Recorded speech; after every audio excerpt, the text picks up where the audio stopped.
20 साल सेंटर के अंदर वो रहे, मेरे साथ रहे। मैं उनको लेकर आया, मेरे पैनल के ऊपर वो जीत के आए।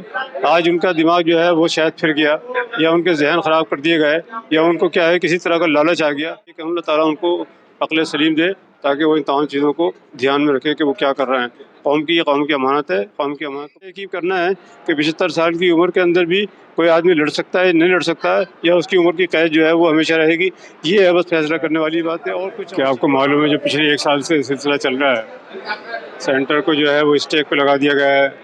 कोर्ट के अंदर सेंटर को खींच लिया गया है, काउंटर कोर्ट के अंदर मुझे खींच लिया गया है। बेपनाह इल्ज़ामात लगाए जा रहे हैं, बेबुनियाद इल्ज़ाम लगाए जा रहे हैं। और आज सेंटर की ये हालत कर दी है कि सेंटर के अंदर जिस तरह की खुराफात हो रही हैं, और सेंटर को जिस तरीके से बदनाम किया जा रहा है, सेंटर को इस तरह से लाचार और मजबूर किया जा रहा है, वो क्या है हद से ज़्यादा बातें बढ़ गई हैं। मैं चाहता हूँ कि कल यानी परसों 30 तारीख को इसका फैसला होना चाहिए, क्योंकि 30 तारीख को जो कोर्ट ने ये कोर्ट जो है ऑर्डर लेकर आ गए थे मेरे ख़िलाफ़ और सेंटर के ख़िलाफ़, कि जो 6 लोग बैठे हुए वहाँ पे बीओटी के अंदर, जो मेरे ही चुने हुए लोग थे, चुनवाए हुए लोग थे, उन लोगों ने ये कह दिया कि हम सुप्रीम बॉडी हैं, और सुप्रीम बॉडी का मतलब ये है कि हम ही जो फैसला करते हैं। कुछ कोर्ट्स ने उनकी मान लिया, लेकिन हम लोग जब डबल बेंच के अंदर गए तो चीफ जस्टिस साहब थे, उन्होंने सुना मुकदमे को, और उन्होंने उनसे ये कहा कि 6 लोग कैसे आप लोग जो है सुप्रीम हो सकते हो। सुप्रीम तो वो लोग होते हैं जो आपको जिता के भेजते हैं, जो आपको चुन के भेजते हैं। वो 4000 हैं, तुम 6 हो। तो उनकी सब बात को जो है उन्होंने रिजेक्ट कर दिया, और कोर्ट ने ये ऑर्डर किया कि जो मेम्बरान चाहते हैं वही फैसला होना चाहिए। उन्होंने तारीख मुकर्रर करा दी, ऑब्जर्वर जिनको अपॉइंट किया था उनको जिम्मेदारी दे दी कि आप जो है ये क्या नाम मीटिंग करिए, और मीटिंग के अंदर इस बात का फैसला कराइए कि कौन जो है वो जीत के आएगा और कौन ठीक है, यानी जनरल बॉडी या 6 लोग। तो ये अब फैसला जो है सब लोगों को 30 तारीख को करना है। उसके अंदर भी आधे मेंबर रह गए हैं, क्योंकि आधे लोगों की स्क्रूटनी कर दी गई, आधे लोगों का हक जो है वो तलब कर दिया गया। तो अब 2000 लोग जो हैं वो आएंगे अगर पूरे आ जाते हैं, लेकिन इसके अंदर एक ही शर्त यह है कि 75% वोट जो है वो देंगे मेरे हक़ में या जनरल मेंबरों के हक़ में, और 25% जो है उनको। तो 80 से 85% वोट जो है, मुझे उम्मीद है, मैंने अपील किया सब लोगों से कि इंडिया इस्लामिक कल्चर सेंटर की बेहतरी के लिए आप लोग 85 क्या, मैं तो कहता हूँ 90% आप लोग वोट दीजिएगा।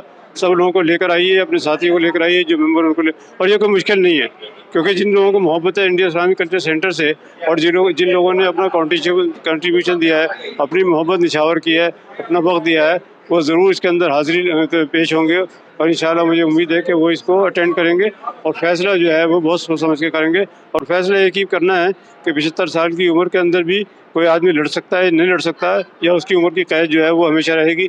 ये है बस फैसला करने वाली बात है, और कुछ और चीज़ें भी हैं जिसका मैंने अभी इज़हार किया है। तो इंशाल्लाह आप लोग कामयाब होंगे, और मैं आप सबसे भी आपके माध्यम से भी ये बात अर्ज़ करना चाहता हूँ, अपील करना चाहता हूँ लोगों से कि वो 30 तारीख को ज़्यादा से ज़्यादा तादाद में आके अपने वोट का और अपनी राय का हक़ करें। सराज साहब, जो सारा इशू है वो 75 साल की उम्र जो बढ़ाने को लेकर है, उसी पर तमाम चीज़ें विवाद शुरू हुआ, तनाज़ा हुआ और कोर्ट तक बात गई। जो लोग मुखालफत कर रहे हैं, आप उनको क्या कहकर समझाएंगे और उनसे क्या कहेंगे? कि वो समझने के लिए तैयार नहीं है। वो अगर समझने के तैयार होते तो आज यहाँ तक नौबत नहीं पहुँचती। 20 साल सेंटर के अंदर वो रहे, मेरे साथ रहे। मैं उनको लेकर आया, मेरे पैनल के ऊपर वो जीत के आए। आज उनका दिमाग जो है वो शायद फिर गया, या उनके जहन ख़राब कर दिए गए, या उनको क्या है किसी तरह का लालच आ गया जो सेंटर को बदनाम करने में। उनका कोई स्टेक नहीं है ना सेंटर में, वो हारे या जीते उनको कोई फ़र्क नहीं पड़ता।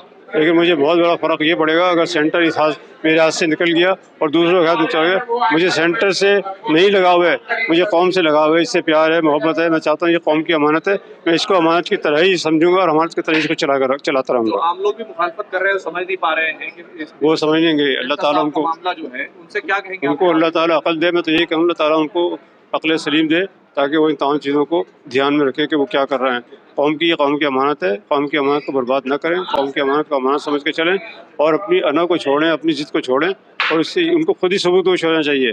बल्कि सब लोगों को पूछना चाहिए, उनसे सवाल करना चाहिए कि आखिर वो ऐसा क्यों कर रहे हैं और क्यों करना चाहते हैं, क्यों बर्बाद करना है सेंटर को। कौम की बहुत बड़ी अमानत है, बहुत, ये बस मेरी तरफ से मैसेज दी उन्हें।